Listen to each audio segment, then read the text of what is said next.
sure that all of the contenders would love to join a list of wonderful greats here who've all become Crucible champions, and I'm delighted to say that we have many of them here this evening. You will give them a massive welcome as we introduce them one by one. And we start with a 6 times world champion who won the last of those 6 titles. It is Ray Reardon, a Crucible winner here, 1978.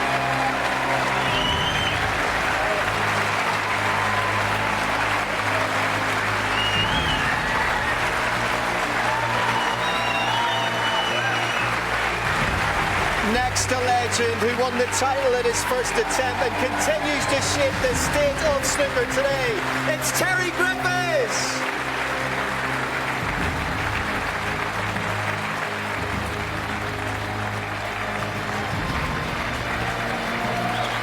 Now, this gentleman took the trophy back home to Canada in 1980 and took this sport to the max a few years later. The first non-British winner of the Crucible, the grinder, Cliff Thorburn. Following Cliff, you may remember him, the king of the 80s, a master of his craft, a 6-time champion of the world, Steve Davis. And next, he won the most famous final of them all. He won the hearts of 18.5 million people glued to this final frame beside her past midnight. The 1985 champion, Dennis Taylor.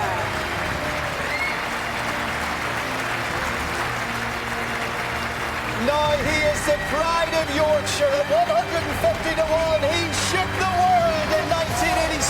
It's Joe Johnson.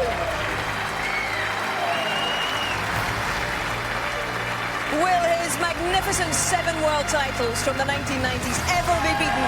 It's the standard they all still aspire to. Human Supreme, Stephen Hendry. Next to blue, who mastered the green, one of the game's most popular champions of all time. It's John Barrett.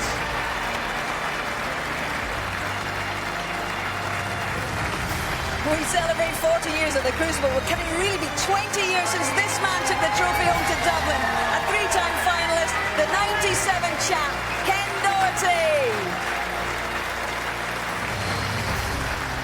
Ladies and gentlemen, a 4-time Crucible champion, and he's not done yet, John Higgins!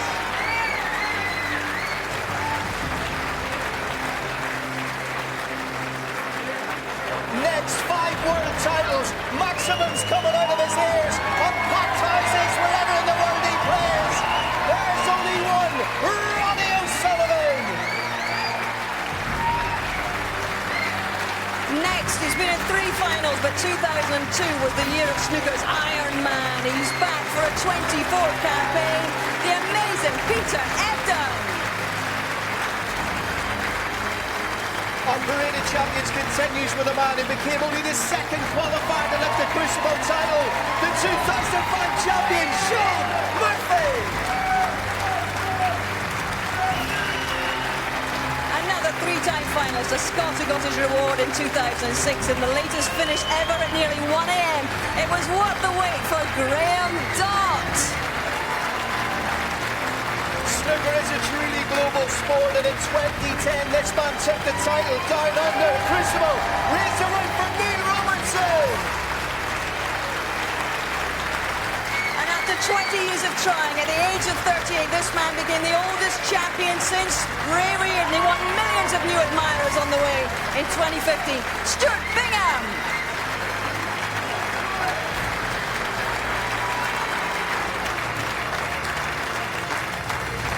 Well, to complete Hazel, the most breathtaking of her sessions. I don't know about you, but that is one of the most fun 4 minutes of my entire career. Wow! Goosebumps, real goosebumps. Yeah. What a moment. But there is one man missing, and I think he's one of the greatest students of the game. I always love talking to him. He lives and breathes it, and of course, the reigning king of the Crucible. It's Mark Selby!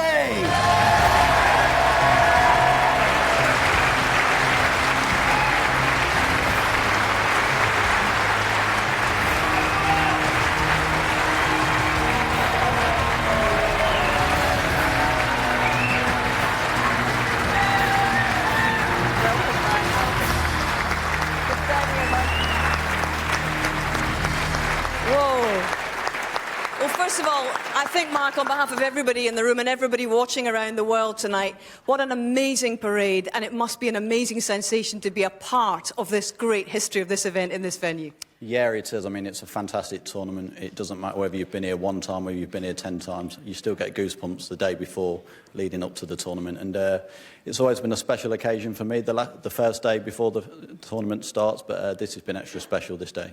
It has, and this is your second defence, and this time you come unburdened with that Crucible curse. Is it a little more relaxing in the build-up, consequently? At least I know what I'm going into this time. Winning it for the first time, trying to defend it, that Crucible curse. Obviously, it's there for a reason. It's history, and it's still not been done. So coming back this time to defend it, I think it's probably going to be even harder. I think this year is probably the most open the tournament's ever been. A lot of players playing well, so it's going to be a great tournament. Well, you're going for a third title in 4 years. You're getting the hang of this now, but generally speaking, what is the toughest part of handling 17 days here to try and win this trophy? I think just physically and mentally, it's just so gruelling. I mean, not only do you have to go out there and play fantastic snooker, but I think mentally you get towards the semi-final stage and you think like you're right at the back end of the tournament, but you're only halfway through. You've still got another first to 17 and a first to 18. So mentally it takes it out of you, and at the end of the 2 weeks, whoever's strongest mentally, more times than not, seems to be champion. Well, you know what you're up against. You've got a certain Fergal O'Brien who took 2 hours and 3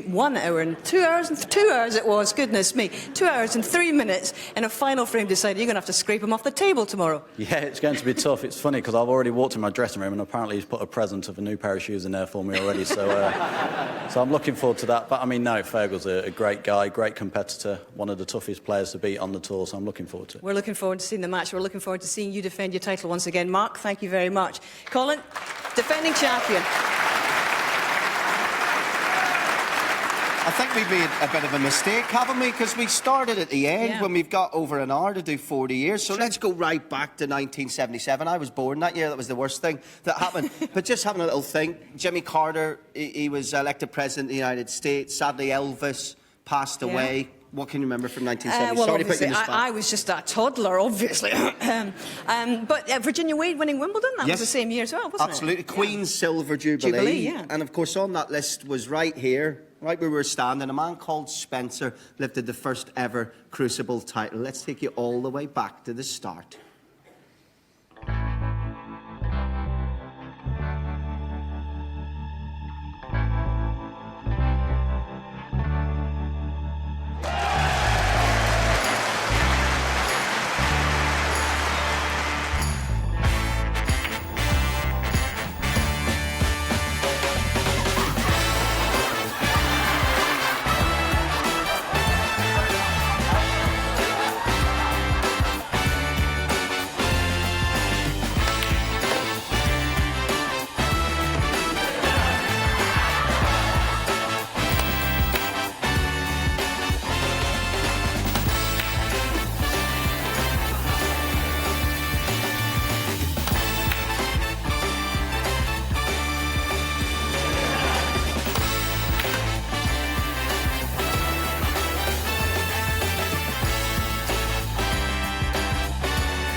Takes the world crown for the third time.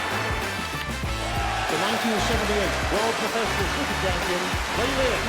And great performance by a very cool and calculated snooker star. Champion of the world, Mr. Thorburn.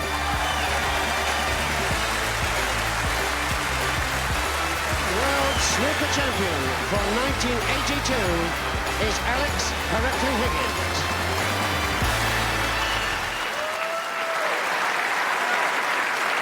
here is the 1979 champion, Terry Griffiths. Terry, that was the first World Championship you ever entered, and you won it. In fact, it was only the second professional event you'd ever entered, and you won that as well. So in terms of your early impact, why were you able to make such a positive impact so early in your career? Well, I was 31 years of age. I wasn't a 17-year-old coming to the Crucible, you know, and I had to go through the qualifying system. But looking back on it, I mean, I think I had a little bit of things going for me. Most of the players I played were heavy favourites to beat me. And to be honest, I was just glad to be here. It didn't matter to me. I felt so good. You beat Dennis in the final, but it was Steady Eddie that you beat at nearing 1 o'clock in the morning. And the late, great David Vine came out to interview you. You came out with one of the classic lines. Just deliver it for us again. I'm in the final now, you know. That was the one. That was the one, absolutely. One of my favourite lines from history. You know, we saw in that VT that your dad told you that life is all about collecting precious memories. How many precious memories do you have from this place that you will always carry with you? Well, too many to talk about, really. I've been here, I've won every round in this place, and I've lost in every round in this place, and I just love the place. I've been here commentating, coaching. I'm still coaching and enjoying every minute of it. I just feel, looking around here with all the great champions here, I was definitely the best one. I can't argue with that. Congratulations. Lovely to see you. Colin? Wonderful. And, I mean, this is absolutely perfect, because anytime you talk to Terry and players that are at era, you realise that they weren't just snooker players. They were giants of the street. They were legends of the playground. Boy, were their characters, or at least that's the impression.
Ladies and gentlemen, Willie Thorne and John Fergal.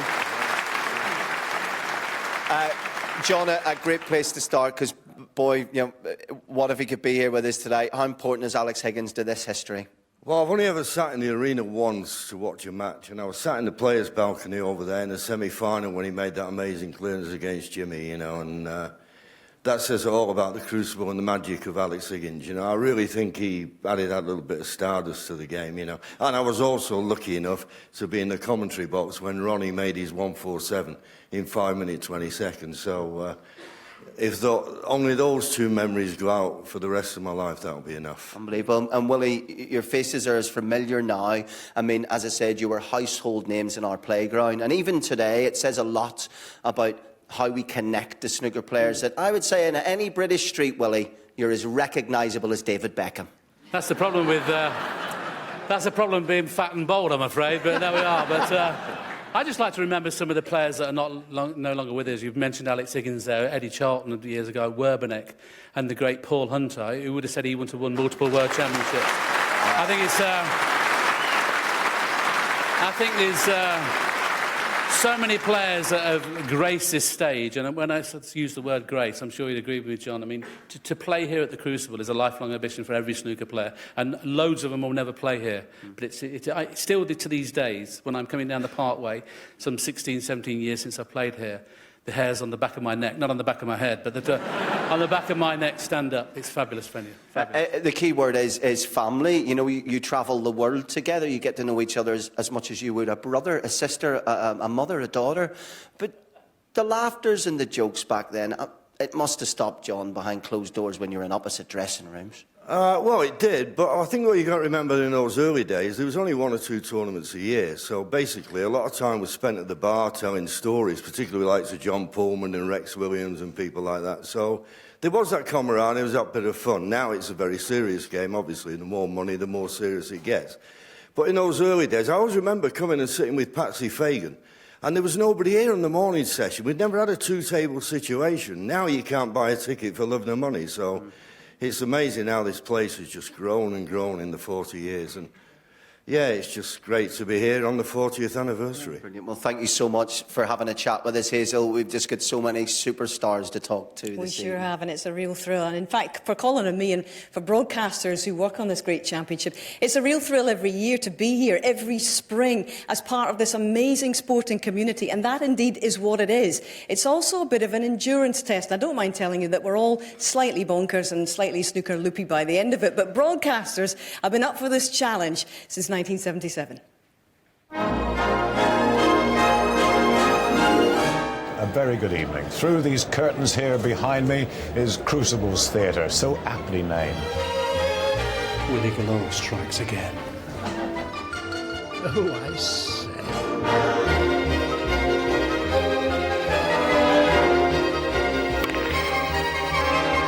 You thought I was boring, didn't you? I don't believe that. I'm a lumberjack and I'm all right. I work all day and I sing all night. We're glad you've stayed with us. 17 days, and perhaps we'll do it again sometime.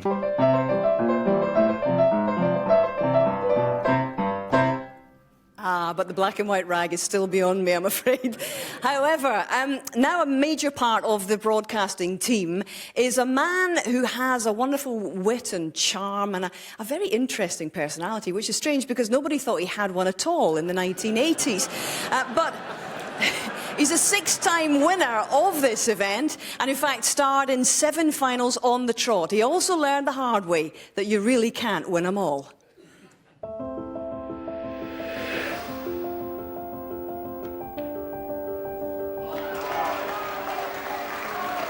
He's breathing heavily as he comes down to this final pink. And that's it.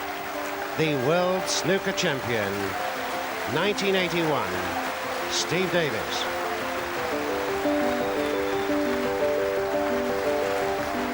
I'd like to thank all the people from Romford and from Plumstead Working Men's Club and everybody else all over the place. Most of all, I'd like to thank my mum and my dad.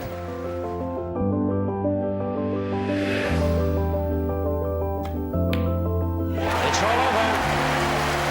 Steve Davis then continues his tapestry of titles by becoming World Snooker Champion of 1983. So now I was a multiple winner of the World Championship, and I'd started to mature as a player, felt more comfortable at the match table than I had done even in 81, and I was starting to look like I was the dominant force completely within the game.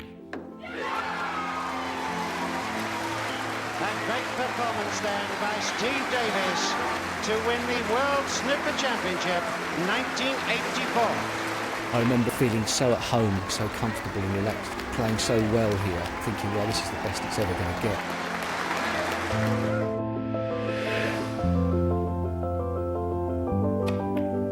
No.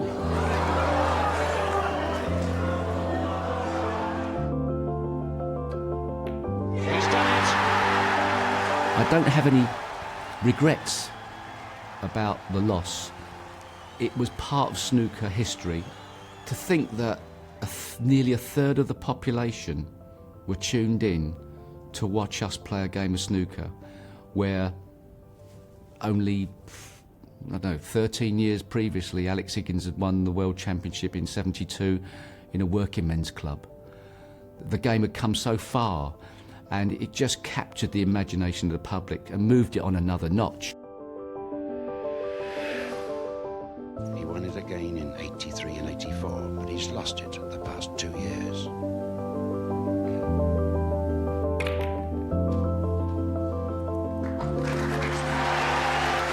Joe Johnson, the defending champion, is the first to come out and congratulate Steve Davis.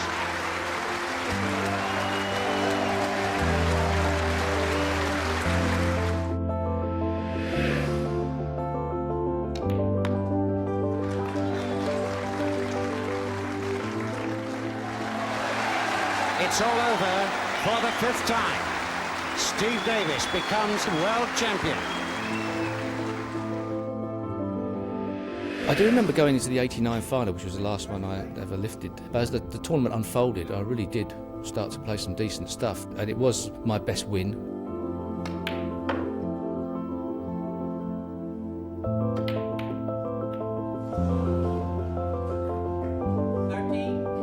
John Parrott concedes the title of World Snooker Champion 1989, and a hat-trick goes to the fabulous Steve Davis. We'll see you again next year here at the Crucible for another World Championships, and it certainly is a fantastic place to come. And I, for one, look forward to coming back every year regardless of the result. Thank you. And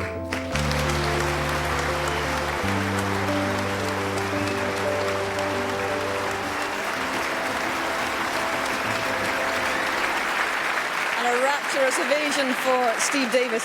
And Steve, are there still times that you think you're more famous not for the 6 victories but for the 2 defeats to Dennis and Joe? Well, certainly the '85 final was that moment in snooker's history back then that everybody remembered being involved in, and I still look at it fondly. I know it's hard to believe. Now it's one of my major moments in my life, you know.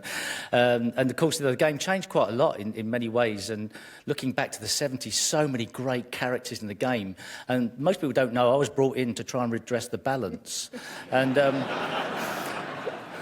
from then on in, my life changed. I had to play the part, obviously. So you really weren't as boring as everybody thought? No, I had to sort of suffer it. You know, there'd be Jimmy Whirlwind White, Alex Hurricane Higgins in a bar, and there'd be people sniggering saying there's Steve no nickname Davis. It was tough to take, but I had just to go with the flow. It was in the contract. Now, I'm half expecting Barry Hearn to come running on to embrace you at any minute, but which of those 6 victories was the sweetest for you? You can't beat the first World Championship against Doug Mountjoy, one of the great players of the '70s. And I was supposed to be favourite, and perhaps the pressures of being a favourite are hard to deal with, but I got it over the line. Then regaining, and then obviously Dennis, and then my last was the sweetest in one respect because I totally ruined the final. There was no last session, and I did my job as best I could, and sadly beat my fellow co-commentator and mate John Parrott. I don't even look at him now. But he's just left the room. It's okay.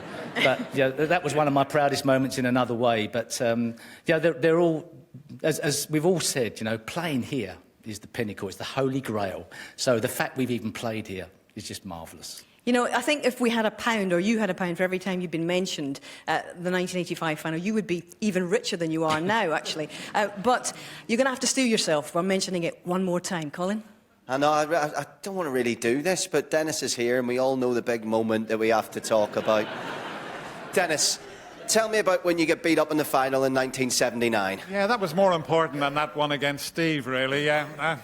No, that year it looked like I was going to win it. I'd beat the great Ray Reardon, who's here, was 6 times world champion. I'd beaten Steve.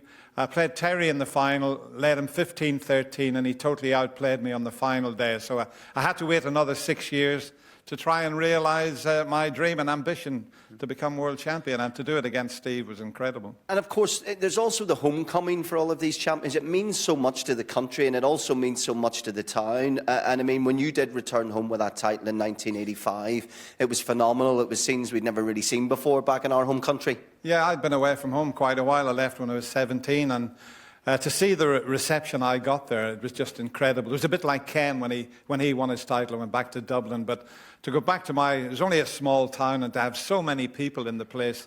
I mean, they did try to get the Pope-mobile. Can you believe that?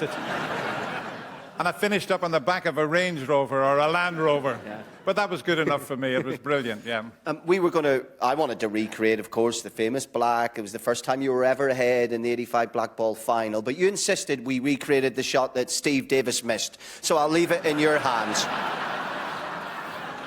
Come on. Well, I think you've got it slightly wrong, Steve. It's not quite right, that. I think the white was probably a bit nearer the pocket, and the black was about there. And I mean, how did you miss that? Roughly that. Where did you think they were? About there, yeah. About there. Now, Steve said the black was there and the white was here. I'll never pop this. It was something like that. Yeah.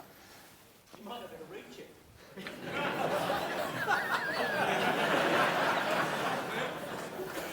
You might not reach it. Oh, look at that. Came the shout from the crowd. And you missed!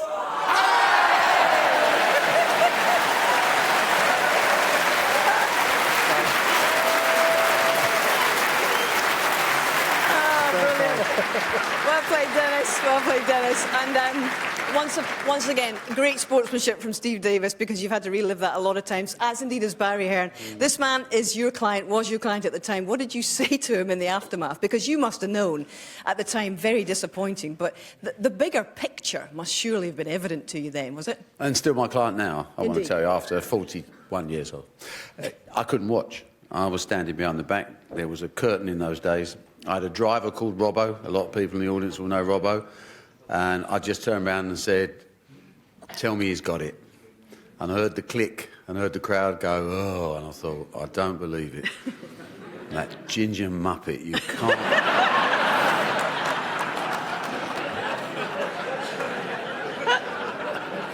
And then I seem to remember, and I'm not advocating this as a policy for losers, but we got extremely drunk.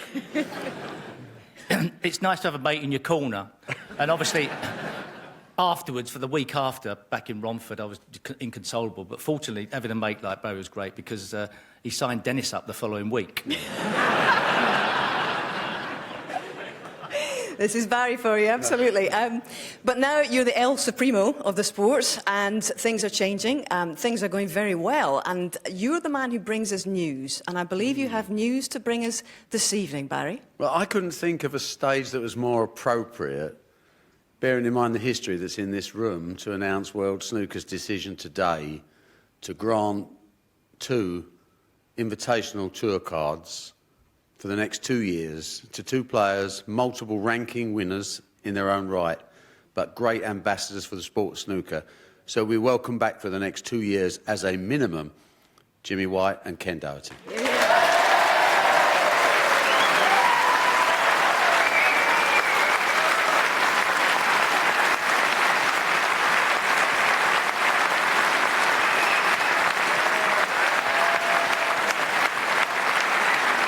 Well, a more popular decision I don't think you could have this evening. Barry, Steve, thank you very much. Well, from the 80s, things were changing, Colin. Absolutely. Like with so many sports, you think it's reached its absolute peak, and then along comes somebody else who takes it to the next level. And if the 80s belonged to Davis, the 90s belonged to Hendry. I remember, obviously, I turned professional at 16, thinking, wow, imagine if we got to play at the Crucible. It meant snooker to it. It was snooker for me.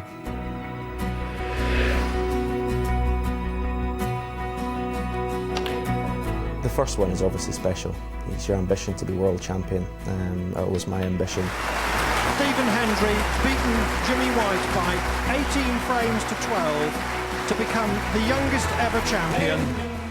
I won the world championship when I was 21. So that was obviously special, and obviously to still the youngest to this day.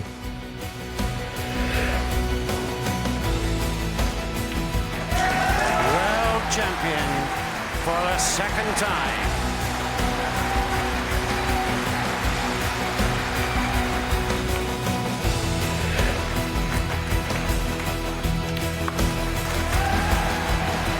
The 1993 Embassy World Champion. There was a time in the 90s, obviously, where I felt totally invincible. I mean, almost taking it for granted, winning the Crucible. But I just expected to win.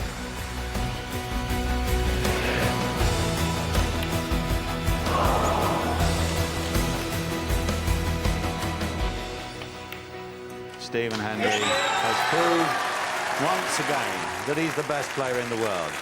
I played snooker very aggressively, fearlessly. I would like to think that I changed the way snooker was played.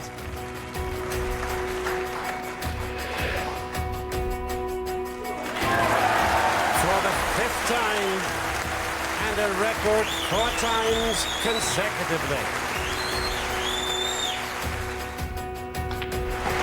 Stephen Hendry becomes the Embassy World Snooker Champion for the 6th time.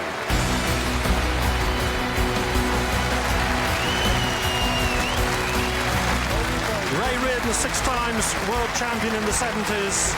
Steve Davis, 6 times in the 80s. But it's a magnificent 7 times for Stephen Hendry in the 90s. To win the 7th world title, obviously to break the records, that was just incredible.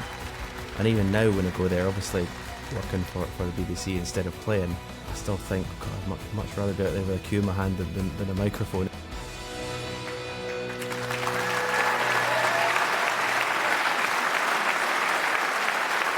I could chat to you for hours. I always love chatting to you, but I want to take you right back to a young teenager, the youngest ever in here. And that year and the next year was very much a battle with Willie Thorne. Yeah. My first appearance here was playing Willie Thorne. My only aim was not to get embarrassed, not to beat 10-0, 10-1, first time at the Crucible. But yeah, I managed to run him pretty close, 10-8, and I got that lovely applause that he gave me on the way out. That was lovely, wasn't it? But it was just, it was my ambition to play here. Yeah. Take me to what... I want to talk about the relationship with this fantastic crowd, because there's no vitriol towards players, but we do migrate to the underdog. And when you are unflappable and you're invincible, automatically we all migrate to the other camp. On top of that, when you're winning title after title after title, you had the other thing, the fact the guy was Jimmy White. Did that motivate you? Well, when you come through the curtains, it's an amazing place to walk into. It's like a cauldron, and when there's booze, it's, it can affect you any way, but if you use it as a strength, as I did, it can make you play even better. I knew that in here that I maybe got half a balcony. Jimmy took 4 or 5 of them with his guests. I had maybe half of one, and they were supporting me. But as you say, about 96%, 97% of the rest were for Jimmy. So you've got to use that as motivation. Your main enemy was not man. It was getting up in the middle of the night to use the bathroom. I mean, that nearly scuppered the amount of titles you have. Yeah, you know, your insurance company, you're not allowed to do dangerous sports like skiing and all these things. And I broke my arm or fractured my elbow getting up to go to the toilet in the middle of the night. Excellent, love it. And this man, we talk about that era of the players in the 70s and 80s, but just confirm you did have your own spitting image puppet. Yep, yes. Yeah, that was very nice. I like that.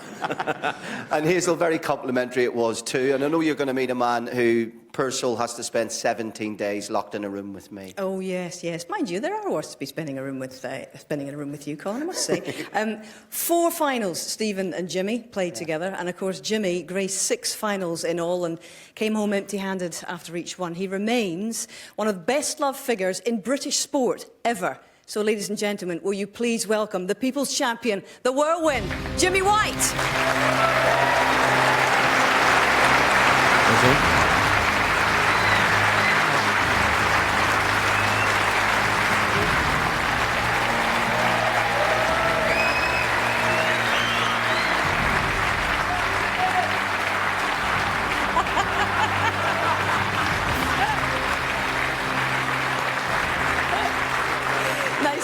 Nice touch, Jimmy. Jimmy walking towards Barry with a handful of tenors there, but no need. You don't take tenors. Jimmy, bittersweet memories here for you. Would that be fair to say? Well, yeah, for me, playing Steve Davis, he was the hardest player to beat, and I think most of the players, Steve's top game. For me, he was such a good long potter and a good positional player, and I battled with him for 12 years or something in the amateur game and the professional. And then Stephen Hendry come along and he was potting them off the lampshades. We just didn't know what to do. But, you know, I haven't won the World Championships, but I'm not finished yet. This place... This is such a great place for snooker, and, you know, I've seen snooker go from, you know, the top in the 80s, sort of a small decline now, but in the 90s, but now it's in the best shape ever. And to be a young professional now, it's the greatest game to be in. I take it you will be taking up the option of this wild card. Tell us yes. I don't know, I have to have a word. No, yes, definitely. No, I'll definitely be playing for the next couple of years, yeah. That's fantastic, Jimmy, because I know that you were still trying to make it here. You were beaten in qualifying, and that actually knocked you off the tour. But what for you is the love of the game? Why do you still play it all these years? Because I can, you know, occasionally I still get it together and I can beat anybody, you know. So while I've still got that game, you know, I keep trying. I love practicing. I love doing exhibitions, and the game still excites me. And it's great to see you in it. We'll see you next season. No Q school for Jimmy White. Well played, Colin. Well, so often great sporting moments are accompanied by great sporting commentary, and we remember them forever. They think it's all over. It is now. Where were the Germans? Frankly, who cared? And when you look through the annals of Crucible commentary over 4 decades, there's one line that really jumps out to me. Good luck, mate. I do remember having a dream a couple of weeks beforehand that I would make a 147 in the World Championship.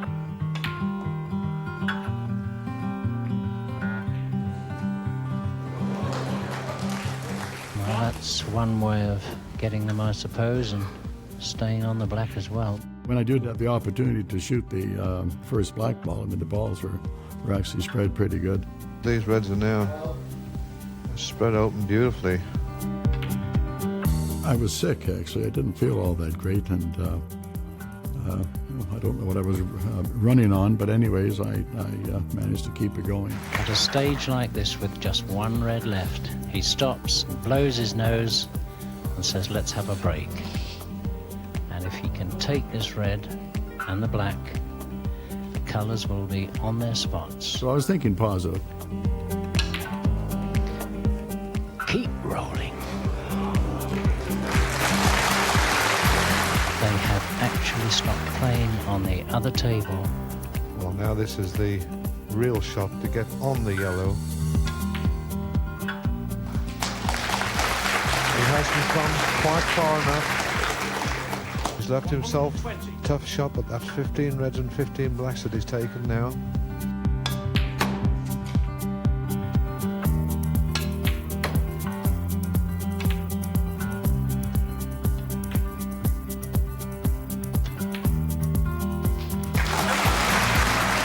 When I got to the black at the very end, I felt comfortable enough to say to myself that I wanted to pot the black and not even have the black ball touch the sides of the pocket. Oh, good luck, mate. Oh, wonderful! That is really, truly wonderful.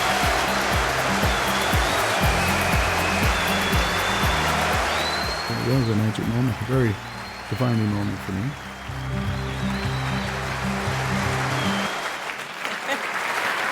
Wonderful memories, Cliff, wonderful memories. And you know, to think it all started with a fluke. The commentary team of Rex Williams and Jack Carnham didn't actually start talking about a maximum for fear of jinxing it until you'd potted the 8th red. At what point did you think this was on? Probably after the first 3 or 4 reds, because the balls were spread beautifully. And like I said, I had a dream about 2 weeks before that, and the dream was that I actually fluked the first, the first black ball actually, and right.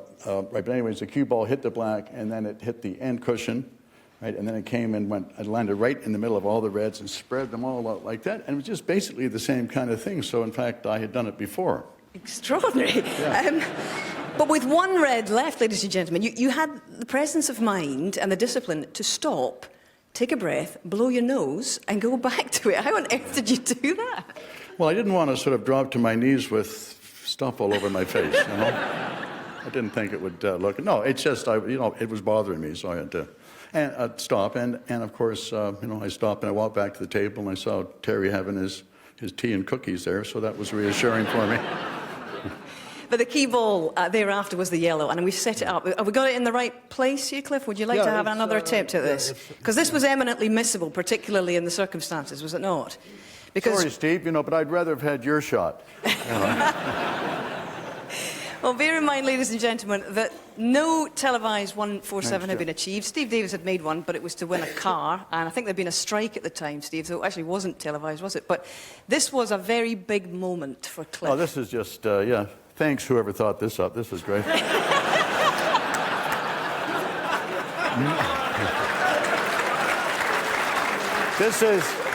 This is get even time for somebody. Like, I know it is, but my golf is good at the moment, okay. But anyways, why I shot it this way is because of, if I was to run it through, I would end up on the cushion there. And then I thought, well, I could play, and play it with left-hand side here. And then, but this, I'm not so sure about this one here.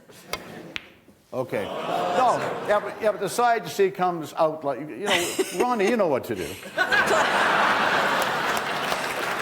So then, okay, okay. Look, you did it every time. So then I didn't do it, okay, right? No, but, it's important that I explain this. Okay, yeah, absolutely. I get you. Or else I'll start the break from the very beginning. That's up to you.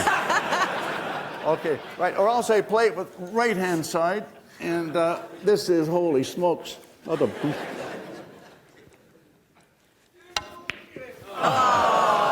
you see, right, this is the reason why I didn't play it one of these three ways. Precisely. Okay? Because I thought about that. You know how I think. But Cliff, sorry? You did it when it counted, and that's all that counted. And I realised, he's going to have another go at it. There's no stopping him, actually, is there now? So this is the shot, Third time lucky. And I very seldom played it with stun run through. It's just I got a short backswing. It's a long, sorry. And this is, oh, gee, what the? No, seriously. What do you got these things hanging out there? Look at that. Okay. Yeah. Yellow ball. This is the last shot.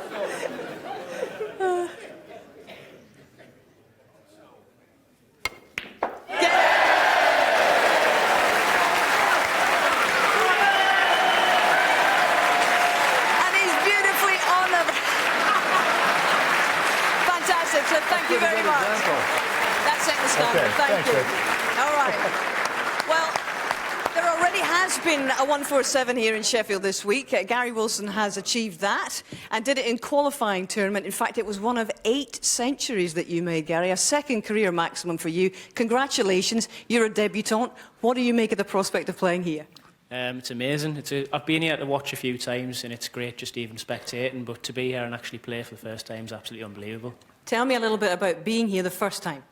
I was actually here when I was 9 years old in '95, and I managed to come out into the arena when they used to have the globes by the seats and got a few photos taken with as if the globe was on top of my head kind of thing. And it was just a brilliant experience just to come and see everything backstage, and I remember meeting the players and things in the press room, and it was just unbelievable from that age, yeah. And your reward is a match against Ronnie O'Sullivan. That's a reward. Yeah, it is. It's obviously one of the best draws, so I'm absolutely delighted and just going to go out there, give it my best and just enjoy the whole experience. We wish you the very best of luck. Gary Wilson, ladies and gentlemen, thank you.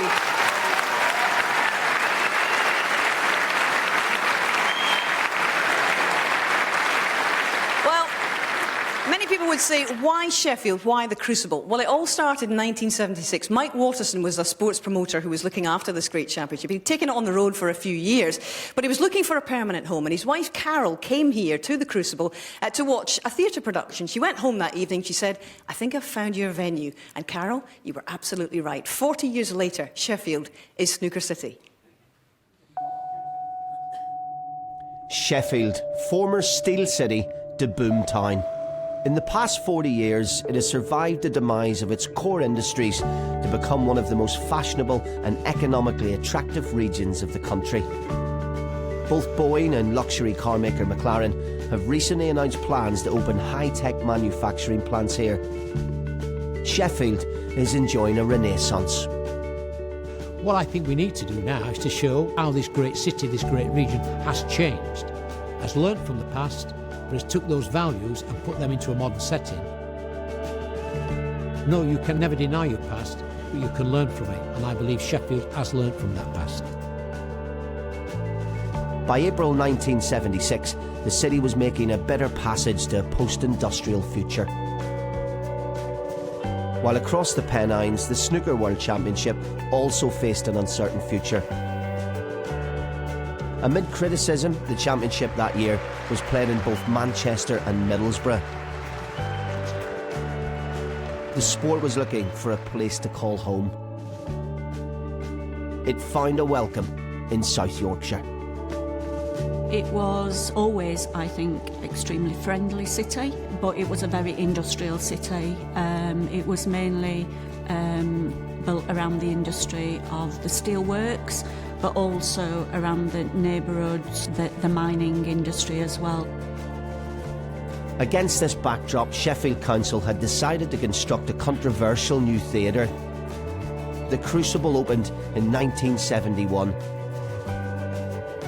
6 years later, it entered a televised marriage with snooker. Going into a theatre was obviously quite, a revolutionary thing to do. I think one thing that sticks in my mind was the amount of beer that was drank. I understand at that time they drank in one night the allocation for a fortnight. And the world champion 1977, John Spencer. Everyone knows it's been here for 40 years. The dates have never changed, and that's a sort of remarkable achievement. It's vital, I think, not only for the business of the theatre, but it's also vital for the business of the city as well. It puts Sheffield right on the world stage, and of course it's good for the economy, the local economy, around £5 million plus a year. I think it actually brings in tourists that come in not necessarily just to see the snooker, because it's a great place to be during that particular period. And of course, it brings those people back. It's estimated that snooker has brought around £70 million to Sheffield, which has fought off other cities bidding to host the World Championship. Snooker found its spiritual home and helped Sheffield become a leading centre for sport and a city renewed. In 1977, it was, like working men's clubs around the city, in the suburbs and in the neighbourhoods. And now we have a vibrant bars and restaurants city centre. It was a working class sport, and one that I think was really embraced, as far as Sheffield was concerned, for the World Snooker Championships. And there's no doubt that, in the preceding 40 years, it has become the world of snooker. It is the home of snooker. Well, Julie Dore's the leader of Sheffield Council. And Julie, we might be fixated as BBC and Eurosport on what happens in the tables, but you just need to walk through this city over a period of 3 weeks and see what it actually means to the entire city of Sheffield. Oh, of course it does, and there's a real buzz about the place, of course. And I've also said that Sheffield is a great city, but also for the people in it.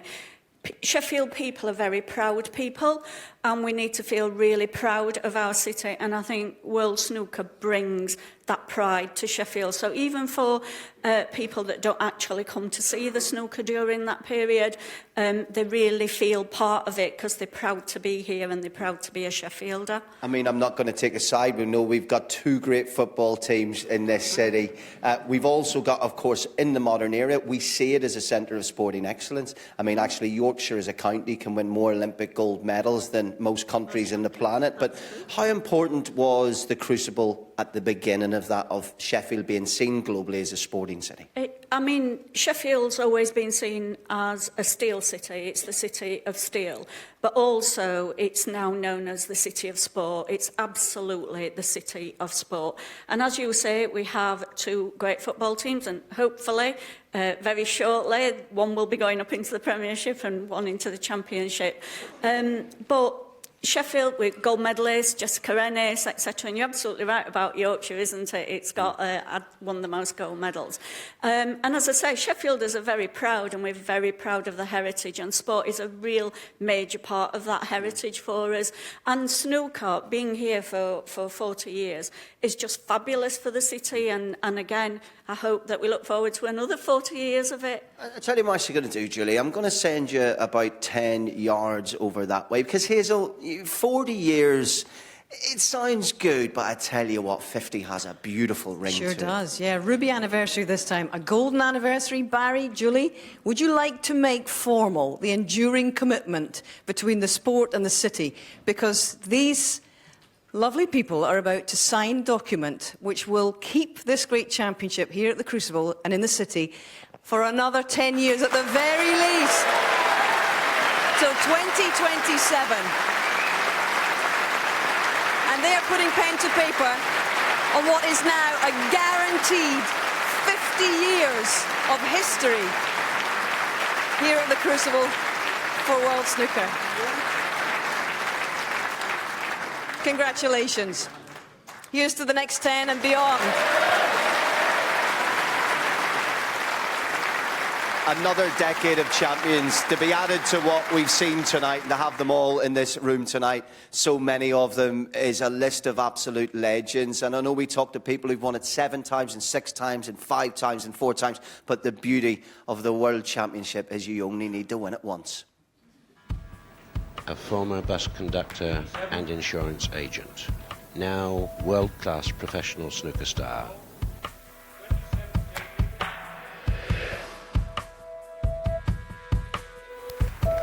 Dennis Taylor concedes.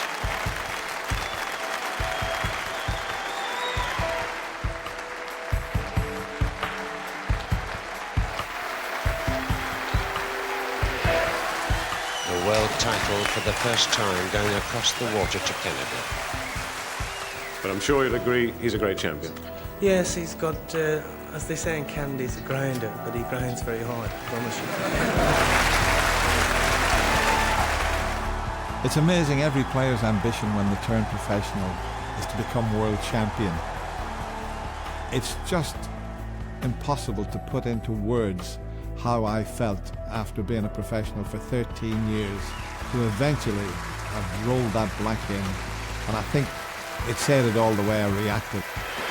The crowd here at the Crucible are going mad for Bradford's Joe Johnson. I showed no signs of ever threatening to win the title. My thoughts really was, I hope I don't get completely destroyed. I just didn't want to make a fool of myself.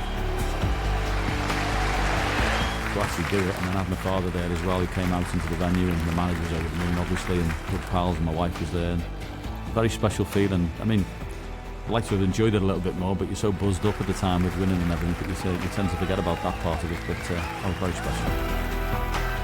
And Doherty thoroughly deserves this Embassy World Championship title. You know, it still gives me goosebumps even talking about it, you know, because it wasn't only the magic of winning the trophy, it was the magic of taking it back to Ireland. You are the Embassy Champion of the World 2002. And a big rising star is born here.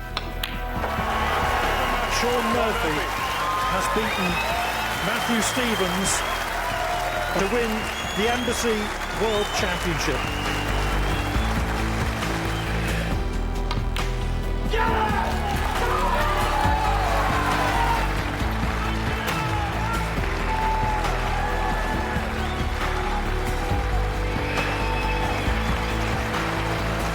You know, to win it, especially being, you know, first Australian to be world champion and, you know, first overseas player since Thorburn won it. It's great to join those players, you know, in the history book. It's a lap of honour. Enjoy every minute of it, Stuart. You deserve this world title that you've waited so long for.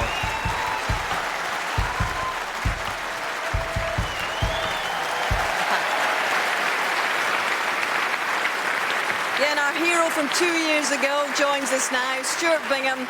As he said himself, winner, winner, chicken dinner. One of the great lines afterwards. You were the oldest first-time winner since Walter Donaldson in the 1940s. You were a tender 38 years of age. You've been in the game 20 years. What took you so long, Stuart? Yeah, thanks for that. I think it was give everyone else a chance. But yeah, obviously on the road for, say, 20 years as a pro, it was long time coming. But I remember my first time here, I played Stephen Hendry in 2000, and I just felt there, I had the vibes of, I could maybe do this one day, and it took me 15 years more, but I got here eventually. You did, and 15 years later, as you say, you came in here as a 50-1 shot. I just wonder if there was an inkling. You'd never been past the quarter-finals until that point. Was there an inkling? Did you get even a sense, a hint, that something might have been on that year, Stuart? I did have, obviously, a fantastic year. I won 3 tournaments coming into this, so obviously the previous tournaments I got to a couple of semis, so I knew I was hitting the ball as good as anyone, and so it clicked here for me. Now, again, the Crucible curse struck, a first-time champion the following year. But as you come back in this time, you've just won another big event earlier in the season. Are you much more relaxed for that coming into the Crucible this time, Stuart? Yeah, definitely. So, obviously, the Crucible curse, got me. But obviously a massive learning curve for me. It was a dream just to come here as defending champion. OK, well, 13 men have won it twice. You're hoping to become the next. Good luck, Stuart. Thank you very much. Colin? Well, I'm John Parrott and Ken Doherty with me. John, I just wonder, when you're regarded as a top player and year after year goes by and you don't win it. Yours was the 8th time of asking. Big drubbing in a final 2 years earlier, semi-final. Next to the pockets shrink, does the pressure grow? Yeah, obviously you hope that you're going to win it one day. And the final, what I'm pleased about more than anything when I look back, is that the final and the drubbing that got off Steve was still fully deserved. I mean, he was a far better player than me in the final, but I had to put that to the back of my mind. I got him in the semi-final 2 years later, so I'm coming out to the same venue, same table, everything. He's been beat me 18-3, and that's probably my finest achievement. He forgets, by the way, that I beat him 16-10 in that semi-final. No, that was the finest thing, and then obviously to beat Jimmy in the final. But you're always a little wary that you're never going to win it, but there's no venue like this. When you win here, it's very special. Because you're standing in milk crates and playing snooker as boys in snooker halls, and then there you are, Ken, winning the world title. I just remember when you think back to that year, it was Terry's last professional games, the quickest ever century from Ronnie O'Sullivan. But can you close your eyes and remember that moment when you won it, or do you have to watch it back on a tape? Yeah, sometimes. I started on a biscuit tin. I stopped that after a few years, just recently. But I grew up watching the snooker, in the World Championship, watching it on Pop Black, and I always wanted to be here. When Dennis won it in '85 and Higgins won it in '82, they were inspirations for kids all over Ireland. And to win it and emulate what they did was just absolutely fantastic. Dreams. That's what dreams are made of. And I'm assuming in terms of dreams, obviously you being one of the biggest Everton fans, John, that it must have been brilliant to go back and parade the World Championship trophy around Goodison. It would have been if they hadn't been away, Colin. So I was invited by Anfield to take the trophy to Anfield, and I paraded it round there, which some of my Everton fans have never forgiven me for. But no, they kindly said, look, this is for the people of Liverpool, and I'm very proud of the city that I come from. And I took it there that day, and they were absolutely fantastic. To go out in the middle of the pitch with the trophy. And it had been quiet that year on Merseyside. We hadn't won any trophies that year, so I was the only one to get one. So it was something I'll never ever forget. You always look back at the hometowns, and it wasn't just on the table. You contributed, certainly in Dublin, you had a positive effect too. Yeah. 250,000 people lined the streets. I didn't realise I had such a big family, And just bringing the trophy back on an open top bus, it was just absolutely fantastic. And one funny thing happened when I got there into the Lord. There was a big reception in the Lord Mayor's house, the Mansion House in Dublin, and the Chief Superintendent said to me, he said, "You know something, Doherty?" He says, between the hours of 7 and 10 on the final session of the final, we didn't have one call into the Central Police Station in Dublin, And he said to me, the girls on the switchboard were ringing the main switchboard, saying, "Is there something wrong with our phones?" And the girls were saying, "No, everybody's watching the snooker. Why aren't you?"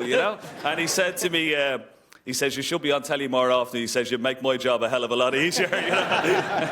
So I stopped crying in Dublin for 3 hours. It was fantastic. Well, it's funny you should talk about crimes, actually, because when it comes to 40 years of the Crucible, most of the crimes in here have been fashion.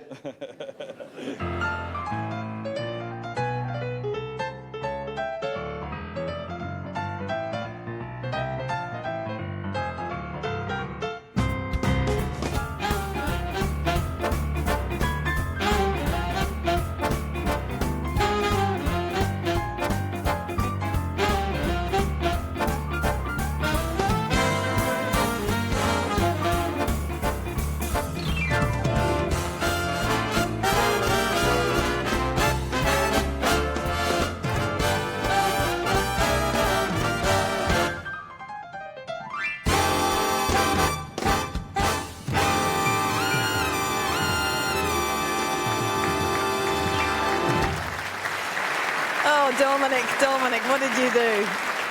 Well, a man who was always beautifully attired, particularly with those spats that you wore around the table, was Joe Johnson. Joe, you came in as 150-1 outsider.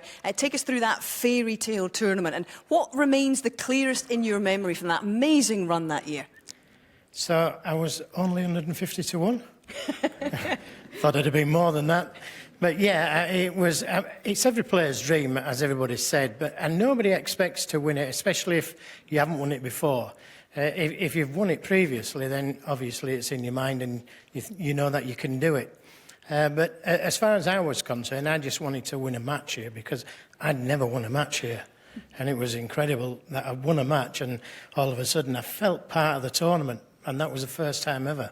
And of course, you came back the following year and nearly won it again. But there was one piece of clothing that I want to talk to you about, and it was a T-shirt that you wore around the venue, because this was just after the Bradford fire disaster at the club. And you were a very proud man from Bradford. What did that T-shirt say, Joe? Yeah, well, you know, I mean, we needed some good news from Bradford. And when I won the World Championship and went back there, I had a civic reception, which was fantastic. But during the championship, I wore a shirt that said, well, it was a T-shirt that said, Bradford's bouncing back. And we really did bounce back that year. You did indeed, and you have been a favourite son of your proud town ever since. Ladies and gentlemen, Joe Johnson, thank you very much. Thank you, Joe.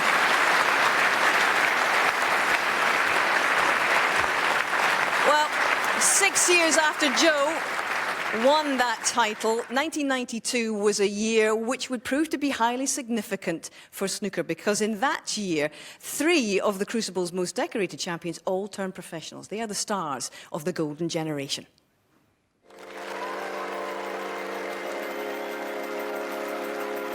It's hard to believe that so many players seem to sort of hit form at the same time, and the standards were being pushed back ever further. But you know, Ronnie O'Sullivan, John Higgins, Stephen Hendry, Mark Williams, all in the mix at that time. Stephen sort of trying to hold on to his position, but these new kids on the block coming through, producing astonishing snooker in the 90s and into the early 2000s.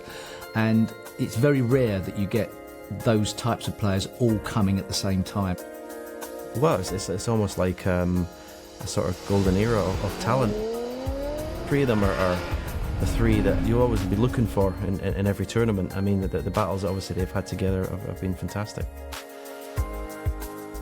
Even though it wasn't considered to be the golden period of snooker, the 90s, the 80s sort of had that mantle. I think from the snooker fans' perspective, it was by far the most exciting time in the game.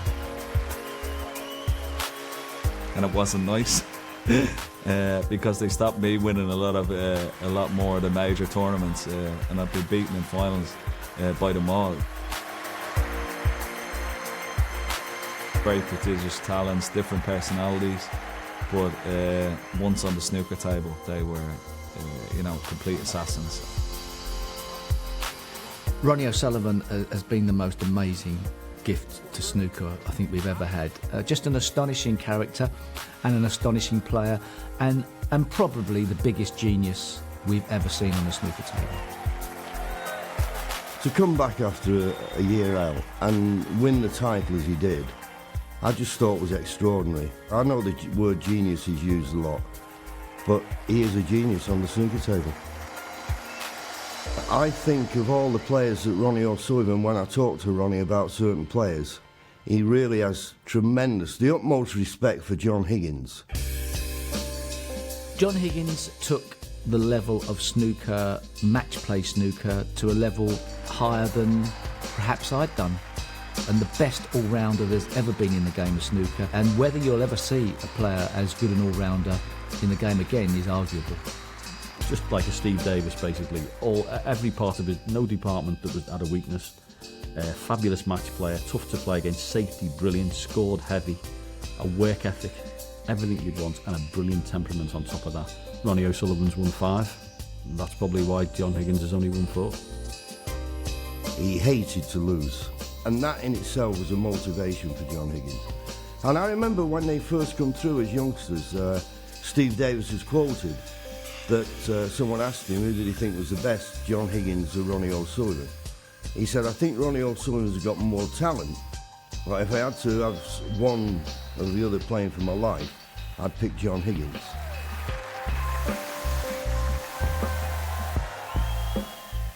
Mark Williams, I think, has been quite an astonishing competitor in the game of snooker. I wouldn't necessarily have thought that he was guaranteed to be a champion. When he first came onto the scene, he didn't necessarily look like he had all the attributes.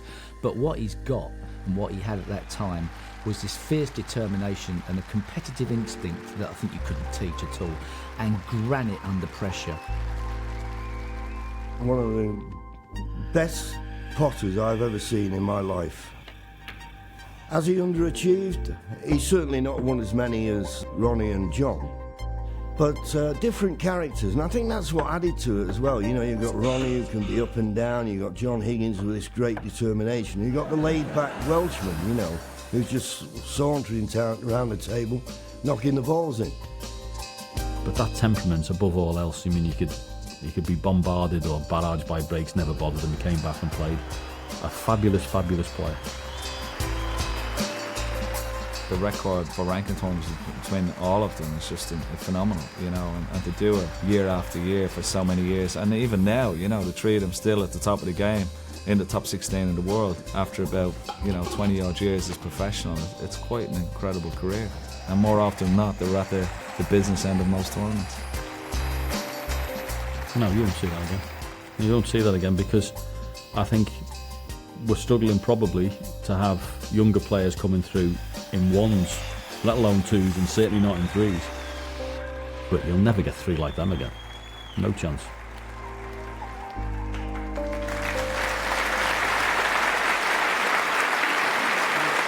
And we've got two men who between them have 11 world titles, Ronnie O'Sullivan, Ray Reardon.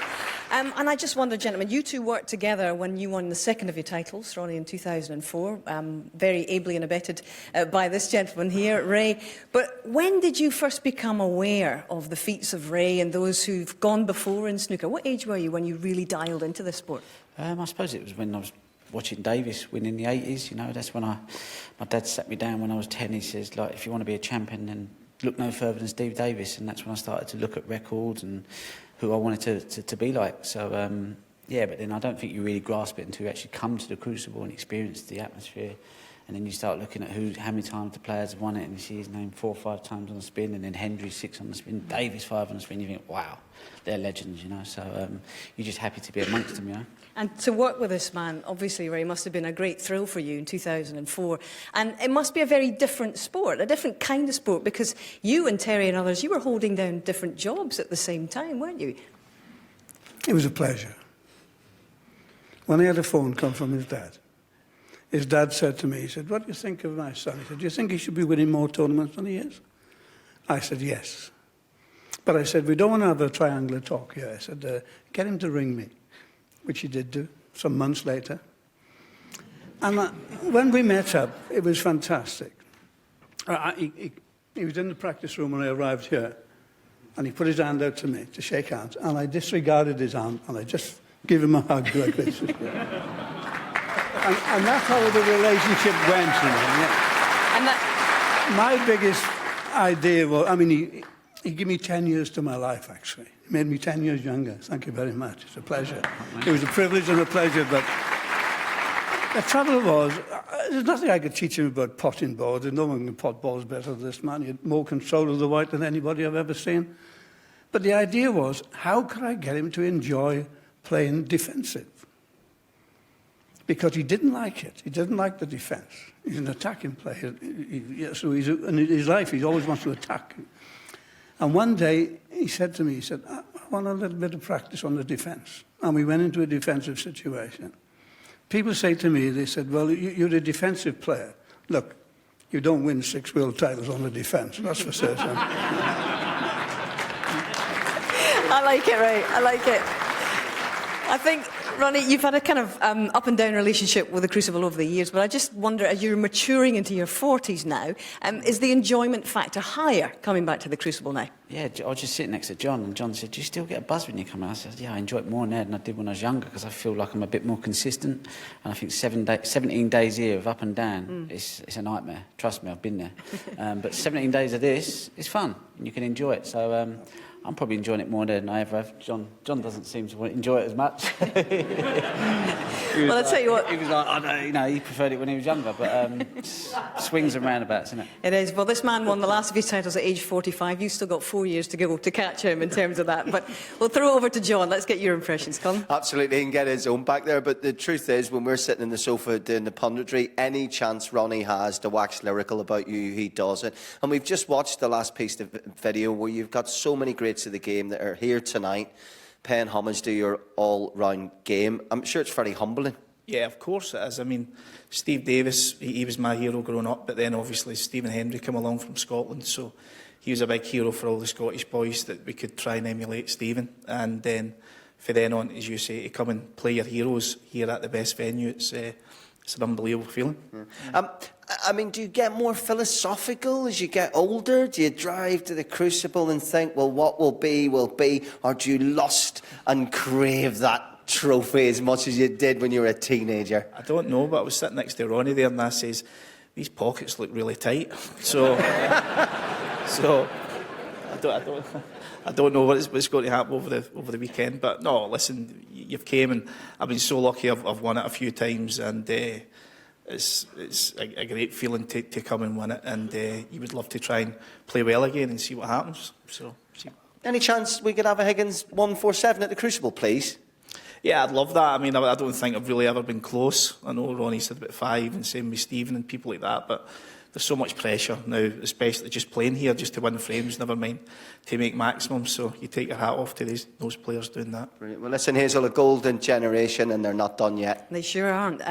But the man they're all trying to beat, no matter which generation they're from, is the current world number 1, Mark Selby. And come what may over the next 2 weeks, Mark is going to end the season as world number 1 for a 6th time, and he's trying to pick up the trophy for a 3rd time in 4 years. Well, Mark Selby I've known since he's been 14 years of age, and his improvement has been second to none. When I say this, and I mean it sincerely, Mark Selby for me was never going to be a top 16 player because he used to cue this far away from the cue ball. When he got close, he improved 40 points overnight. I think he's just very consistent. He's got an excellent B game. He's the best I've ever seen at winning ugly. So, you know, worse, other players, if they're not playing well, might go out in the first round. He seems to be able to scrape through matches and get to maybe quarters and semis regularly. Ladies and gentlemen, your champion, Mark Selby. It's so hard these days to dominate. Gone are the days with obviously the Steve Davises and the Hendrys and the Reardons in the past, where they dominate the game. It's impossible to dominate now. If it was that easy, you know, everybody would be doing it. But, you know, to keep making 70s and 80s to win frames, you can't do it all the time. Mark Selby makes one of the best comebacks I've seen for many, many years, and he wins the World Championship for the very first time. You have to scrape him off the table, and it means that his opponent has to have such mental stamina to stay with him, keep their concentration, because as we've seen, he can keep frames going even when he's a snooker for 20-30 minutes longer. So your mental strength gets tested. Your champion, Mark Selby. Yeah, he's definitely the man to beat. He's number 1 in the rankings by an absolute mile, so probably not going to be another, probably at least a year or 18 months until anyone can catch him. So, yeah, look, he's the one who's sort of raising the bar at the moment, and it's up to the rest of us to try and, you know, make up that gap. He's got a great personality, loves everything in life. He's got a family now, so what's not to like about it? Well, he's the greatest player to come from Leicester, which I hate saying.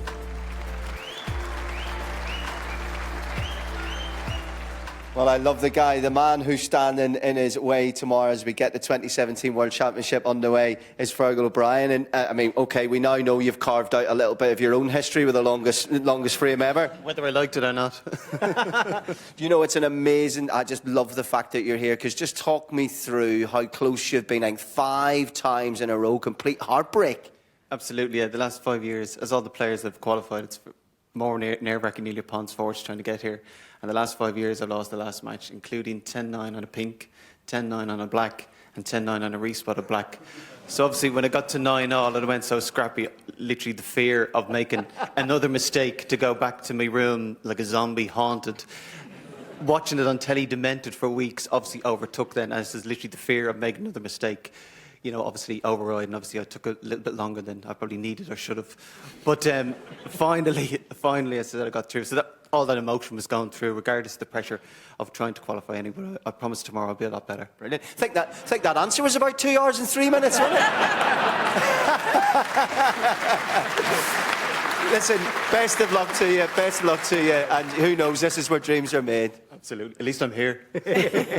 Hazel. Two champions who always have plenty to say, Sean Murphy and Neil Robertson. And Sean, you two have both scaled this Crucible summit once. How difficult is it to do it again? Yeah, I don't know. I've tried. I've been in the final a couple of times since winning in 2005. And frankly, I don't know how I did it. It's very, very difficult, and you know, it gets more and more difficult every year. I'm sure we'd both agree that those players that have won it multiple times, they're a different breed. You have an appreciation for them, obviously. And in terms of your own performance, Neil, because you are the most successful player from outside these shores that's ever played the game, and you've got this wonderful memory here from 2010, can you describe what it is like to get over the line in this venue? Yeah, I mean, it's something actually, I've got to say, that Cliff must have been an absolute nightmare to play, because look at the handprint he's made on the table there. That's just 2 or 3 shots. He's right, you know. Table fitters are going to have a few problems. No, but yeah, it's just incredible, really. I think you know, what really topped it off was my mum left a voicemail saying that she had booked a flight to come over and for the final, and obviously something I'll never forget. And I've been flying my dad over every year since, and he's brought bad luck every year. So no, but he is coming over again, and yeah, it would be wonderful if I could have a really good run here for him. Don't worry, we'll bar the doors. Gentlemen, thank you very much indeed, and we wish you all the very best for the next 17 days. Thank you.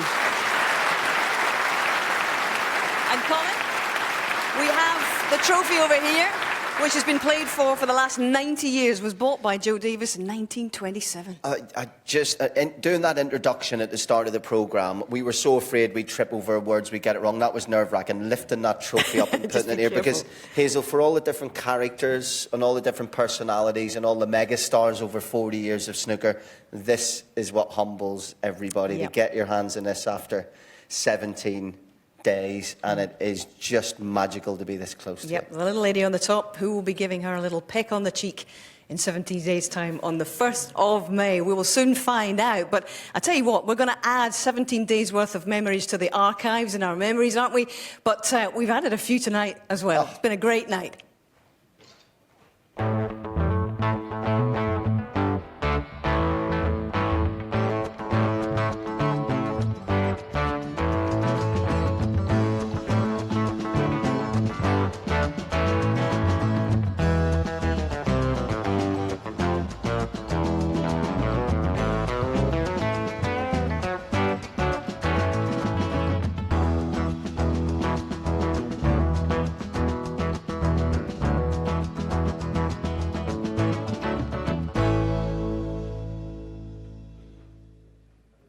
And there she is. So the serious business gets underway tomorrow at 10 a.m. 31 matches, 80 sessions of snooker.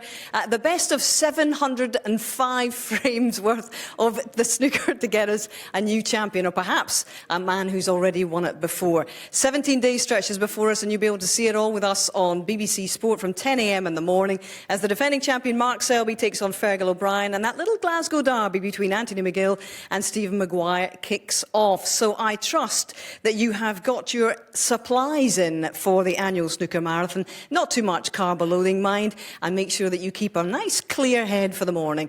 We'll have John Parrott, Steve Davis, Stephen Hendry, Ken Doherty, Dennis Taylor, John Virgo, Willie Thorne, and all the rest of the team are limbering up backstage right now. And barring injuries, therefore, we will see you ready to go in the morning, day 1 of the Betfred World Championship. Here we go again. Can't wait. Good night.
Well, welcome back. A little bit of bonus Eurosport as the Crucible empties in terms of fans.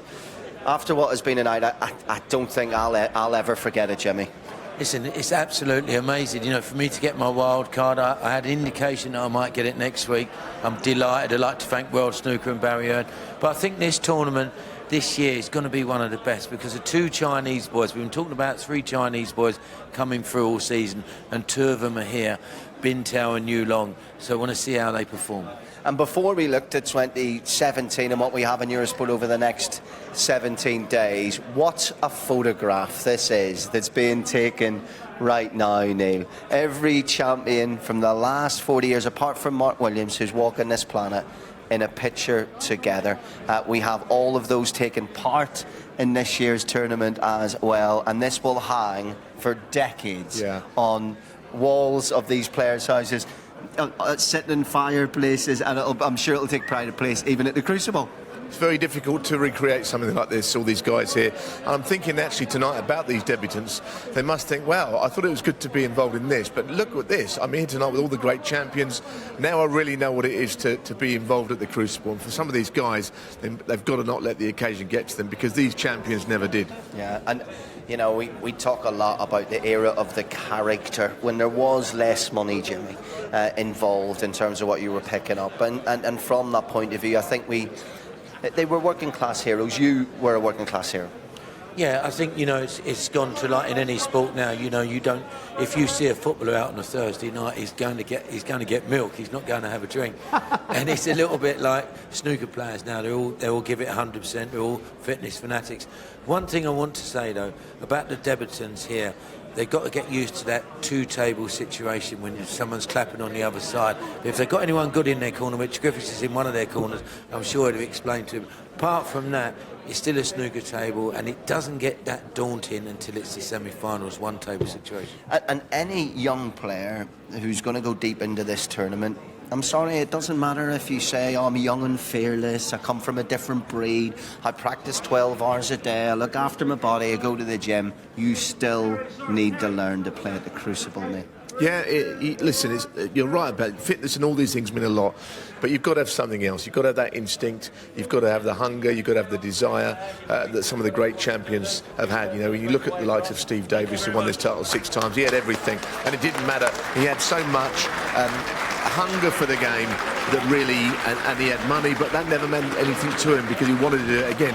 And of the current batch, Mark Selby's like that, you know. He wants it, he just wants to be out there winning. He's winning all the tournaments that it is, and the fact is he's miles clear of the rest. He's got the appetite to succeed. Well, they're all just walking past at the moment. I was proud of our Joe tonight. We love our Joe, don't we, Joe? Joe Johnson. No, he's great, you know, and that year he did win it. He played phenomenal, and there was a lot of people who thought it was a one-off. He come back the next year, but Davis was too strong for him. Yeah. So, okay, it's different for you two guys because you know them, whereas I'm doing it as someone who's watched, you know, snooker at the Crucible since I could remember being alive in this planet. I was born in '77, so, you know, it's yin and yang, isn't it? But it's interesting. It was only when I was in the room with all the legends, it was like who actually really, you know, made me feel like I was 6 and 7 years old again. And a very random thing, Cliff Thorburn, I don't know whether it's because we don't see him as much, you know what I mean, but I was a real buzz to meet Cliff Thorburn. Yeah, lovely guy, and you know, Cliff beat Alex Higgins, and when I see Alex on the telly today, give me a little tear in my eye because, you know, he should have been here. For me, Alex Higgins made the game as well. He made it popular. He brought a bit of flamboyance to the game, but no, it's great to see all the old boys again as well. Is there a point here? Okay, I do realise when we go down, as we call it the 7-6-5-4 list of world titles and those 4 players, but is it as much about what's the balance between silverware and entertaining? Being a people's champion, someone who you can relate to, because they're the ones who are still now rich in love Yeah, no, I think that's why, of all these great players, and it would be wrong to single one out, but in my opinion, I still say this, that O'Sullivan is the greatest player I've seen, because it's not the titles he won, and he's won a lot of those, it's just the way he's won it. And most other players can only dream of winning in the style in which he did. And of course, Alex was the same. You know, he won 2 world titles. That's nothing to take away from Hendry, who won 7. He's probably the most clinically best player of the lot. And Davis, who was just a serial winner. But there's something about O'Sullivan and the joy he plays the game with. And it's something others can only envy. Yeah, well, listen, we hope we don't see him in the Eurosport studio, because when he gets knocked out here, if he does, then we will see him back there. We're filtering out here after what has been an evening I'll certainly remember forever. But you know what? It's about the 17 days. It's about creating new memories. And we're going to be on air every morning, every afternoon, and every evening, of course, with Jimmy White and Neil Foulds at either side of me to bring you full comprehensive coverage of the 2017 World Snooker Championship. And I don't think there's ever been an eve like this. Good night.